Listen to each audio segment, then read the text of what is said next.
देवघर में बीजेपी युवा मोर्चा की जिला इकाई ने जेपीएससी और जेएसएससी परीक्षाओं को लेकर राज्य सरकार पर सवाल खड़े किए हैं। भाजयुमो जिलाध्यक्ष आशीष दुबे और परीक्षा अभ्यर्थी रितेश कुमार ने परीक्षा प्रक्रिया में पारदर्शिता और निष्पक्षता की मांग करते हुए पूरे मामले की सीबीआई जांच की मांग की है। भाजयुमो जिलाध्यक्ष ने कहा है कि प्रतियोगी परीक्षाएं राज्य के लाखों युवाओं के भविष्य से जुड़ी हैं। ऐसे में परीक्षा प्रक्रिया में किसी भी तरह की अनियमितता या लापरवाही अभ्यर्थियों के साथ अन्याय है। उन्होंने पूरे मामले की निष्पक्ष और स्वतंत्र जांच कर दोषियों पर कार्रवाई की मांग की है। वहीं परीक्षा अभ्यर्थी रितेश कुमार ने परीक्षा आयोजित कराने वाली एजेंसी की कार्यप्रणाली पर सवाल उठाए। उन्होंने कहा कि जांच में एजेंसी की लापरवाही या अनियमितता सामने आने पर उसे ब्लैकलिस्ट किया जाना चाहिए और जिम्मेदार लोगों के खिलाफ कानूनी कार्रवाई होनी चाहिए। भाजयुमो ने सरकार से परीक्षा व्यवस्था में पारदर्शिता लाने और अभ्यर्थियों की शिकायतों का जल्द समाधान करने की मांग की।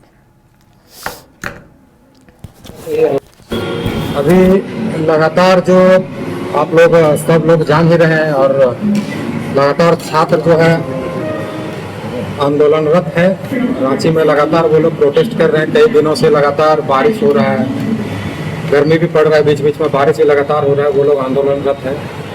हम लोग इसी विषय को लेके आज यहाँ पे बैठे हुए हैं ताकि आप लोगों से के सामने अपनी बात को रख सकें। भारतीय जनता युवा मोर्चा लगातार ही कई सालों से लगातार हम लोग जब से ये सरकार बनी है, इस सरकार ने युवाओं को ठगने का काम किया है, युवाओं के सपनों को बेचने का काम किया है।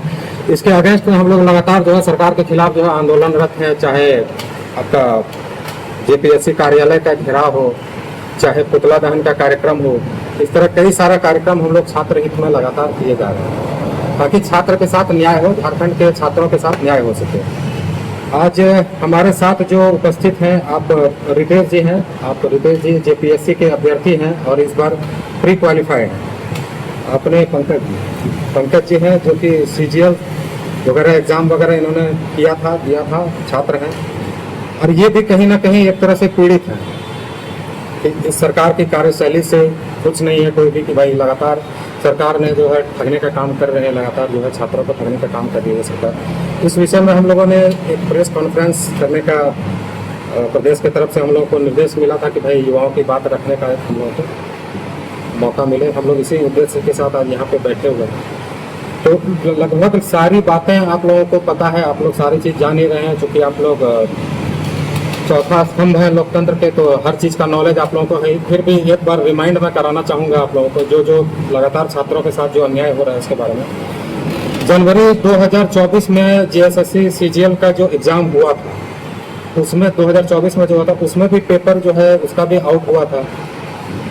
छात्रों ने जेएसएससी कार्यालय का घेराव भी किया था और वो एक उग्र आंदोलन जो है झारखंड में हुआ था छात्रों के द्वारा 2024 में जनवरी में, जिसका कि नतीजा ये निकला कि जेएसएससी का अध्यक्ष जो है उसको हटाया गया।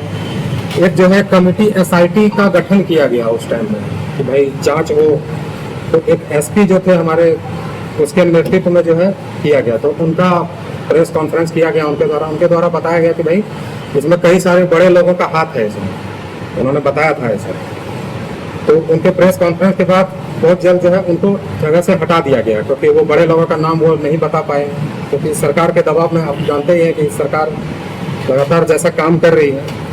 तो उसमें अभी तक क्या हुआ कि उसका भी चार्जशीट फाइल नहीं किया गया अभी तक उस मैटर को लेकर। तो मैं आप लोगों का धन्यवाद करना चाहता हूं कि हम जैसे साधारण छात्रों को अपनी आवाज़ मीडिया बंधुओं के माध्यम से सरकार तक पहुंचाने का मौका मिल रहा है। जैसे ही मुझे जानकारी मिली, हम छात्रों को जानकारी मिली कि यहाँ पे इस तरह का प्रेस कॉन्फ्रेंस किया जा रहा है, तो हम लोगों ने भी अपनी बात रखने का रिक्वेस्ट किया। यहाँ पर मौका मिला, इसके लिए थैंक यू।